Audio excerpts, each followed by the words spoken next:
Hai Sobat Cilik, dengan Wutata, sahabat yang menemani kamu sebelum tidur. Untuk sahabat cilik, jika ada permintaan mendengar dongeng lainnya, silahkan tulis judul dongeng di kolom komentar. Dan jangan lupa klik tombol like, share, and subscribe ya. Selamat mendengarkan. Jaka dan pengemis. Di sebuah desa tinggallah seorang pria bernama Jaka dan juga keluarganya. Jaka memiliki seorang istri dan 3 anak. Sayangnya saat itu sedang musim hujan dan sudah lebih dari 1 minggu hujan tak berhenti. Karena hujan, Jaka tak bisa bekerja untuk membeli makanan untuk anak dan istrinya.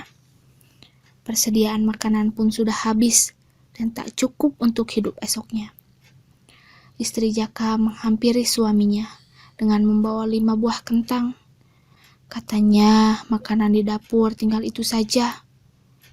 Jaka kemudian menyuruh istrinya untuk memberikan kentang tersebut pada anaknya. Dan ia akan keluar untuk mencari bahan makan meski sedang hujan. Ketika hendak keluar rumah, pintu rumah Jaka pun diketuk oleh seorang pengemis. Melihat pengemis yang renta dan kelaparan, membuat Jaka tak tega dan memberikan 5 buah kentang yang disimpannya untuk anak-anaknya. Pengemis tersebut menerima 4 buah kentang dari Jaka dan memberikan 1 sisanya kepada Jaka. Ia menyuruh Jaka untuk memberikan 1 buah kentang tersebut kepada anak-anaknya. Setelah pengemis pergi, secara ajaib, 1 buah kentang yang dipotong tersebut, setiap potongannya akan menghasilkan 5 buah kentang yang baru. Begitupun seterusnya.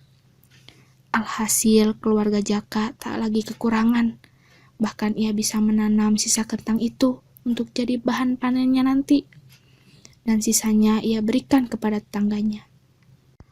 Pesan moral dari dongeng ini adalah jangan segan untuk membantu orang lain yang sedang kesusahan dan berusaha sebisa mungkin membantu orang lain sesuai dengan kemampuan.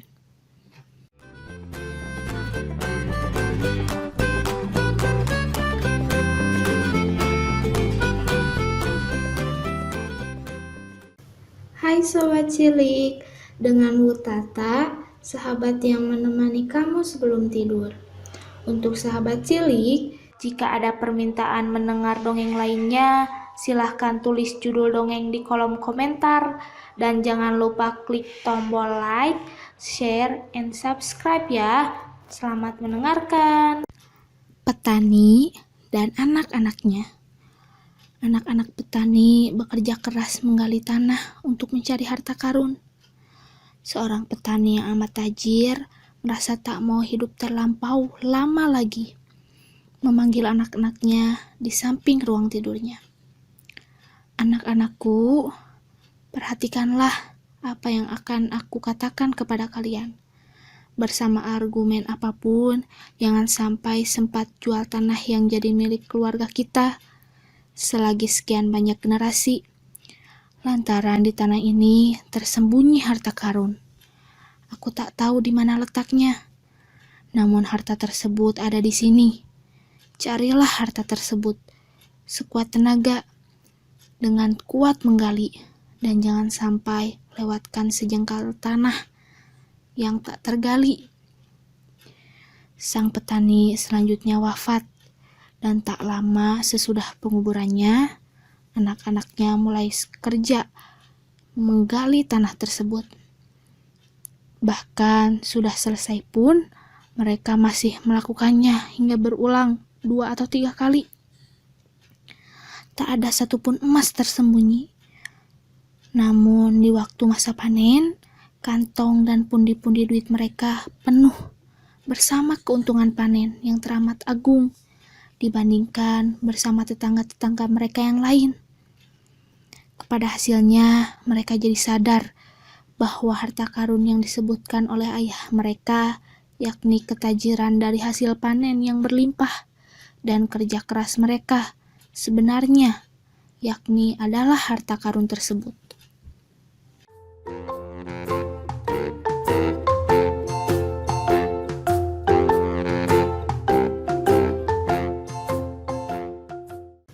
Hai Sobat Cilik, dengan Wutata, sahabat yang menemani kamu sebelum tidur. Untuk sahabat cilik, jika ada permintaan mendengar dongeng lainnya, silahkan tulis judul dongeng di kolom komentar. Dan jangan lupa klik tombol like, share, and subscribe ya. Selamat mendengarkan. Si Kancil, anak nakal. Pada suatu malam, Kancil sama sekali tak dapat tidur. Ia merasa sangat kepanasan dan kehausan. Kancil pun memutuskan untuk pergi keluar rumah dan menuju danau. Namun tiba-tiba ia mendengar suara teriakan yang sedang minta tolong. Ia pun langsung mencari sumber suara tersebut. Pada saat ia mendekati pohon pinus, suara tersebut semakin jelas. Kancil pun melihat seekor tikus yang sedang kesakitan. Kakinya terjerat oleh jebakan. "Kancil, tolong aku. Kakiku tak dapat lepas dari jebakan ini." Tanpa berpikir panjang, Kancil pun langsung menolong. Dalam beberapa menit, ia dapat melepaskan jebakan dari kaki tikus. "Terima kasih banyak, Cil. Kau sangat baik," ujar tikus. "Sama-sama, lain kali kau harus lebih berhati-hati." Suatu hari, Kancil sedang asik memakan dedaunan. Ia tak menyadari bahwa sang pemburu datang kembali ke hutan. Pemburu melihat Kancil dengan sangat jelas. Ia langsung mengarahkan senapannya. Sementara Kancil sama sekali tak menyadari. Namun, Kancil sangat beruntung. Karena pada saat itu, tikus yang telah diselamatkannya melihat niat jahat si pemburu. Tanpa berpikir panjang, tikus langsung menggigit kaki si pemburu. Akhirnya, tembakan peluru pun melesat. Sementara Kancil sangat kaget mendengar teriakan pemburu dan bunyi senapan tersebut. Kancil pun sadar bahwa dirinya hampir saja tertembak oleh pemburu. Namun ia diselamatkan oleh tikus. "Aku sangat berterima kasih kepadamu, tikus," ujar Kancil. "Sama-sama, Cil. Kita harus secepatnya pergi dari sini," jawab tikus. Tikus dan Kancil pun langsung berlari dengan cepat untuk menyelamatkan diri dari pemburu. Sementara sang pemburu pun kehilangan jejak Kancil dan tikus. Tikus sangat senang karena ia dapat membalas kebaikan Kancil. Pesan moral dari dongeng ini adalah tolong menolong dan bantu-membantulah sama teman. Orang yang sering membantu akan disukai oleh orang lain. Menjadi orang yang sering membantu dan membuat kita sukses dan bahagia di masa mendatang.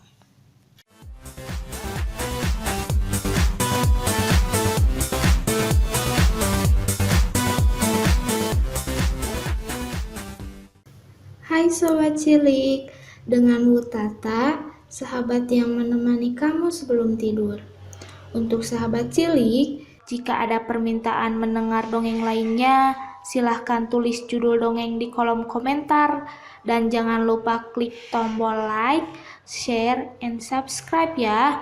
Selamat mendengarkan. Kisah bayi yang ditolong oleh malaikat. Alkisah, bencana kelaparan pernah terjadi di Bani Israel. Bencana tersebut berlangsung hingga bertahun-tahun lamanya, sehingga banyak orang yang menderita. Ada seorang ibu mempunyai sepotong roti yang hanya cukup untuk dimakan hari itu. Ketika ia hendak memakan roti tersebut, datanglah seorang pengemis tua. Tak tega saat melihat pengemis yang begitu kelaparan, tanpa pikir panjang, diberikannya roti itu. Kemudian ibu itu pergi ke hutan untuk mencari kayu bakar. Karena tak ada orang yang bisa dimintai tolong, ia pun membawa anaknya yang masih bayi ke hutan. Anaknya itu dibaringkan di atas sebuah batu besar. Sang ibu yang tengah mencari kayu tak menyadari jika ada seekor anjing hutan yang mendekati anaknya. Anjing tersebut kemudian menyambar si bayi dan membawanya lari. Saat menyadari bayinya sudah dibawa lari, sang ibu berteriak minta tolong sambil mengejarnya. Sayangnya ibu tersebut kehilangan jejak karena anjing itu berlari begitu cepat. Allah Subhanahu wa Ta'ala melihatnya dan menyuruh malaikat Jibril untuk menyelamatkan si bayi. Malaikat Jibril dengan mudah mengambil sang bayi dari mulut anjing hutan tersebut. Setelah itu, diserahkan kembali bayi mungil itu kepada ibunya. Pesan moral dari dongeng ini adalah kita harus selalu membantu sesama yang membutuhkan, karena kita sendiri juga tidak tahu kapan akan mengalami musibah dan membutuhkan pertolongan orang lain.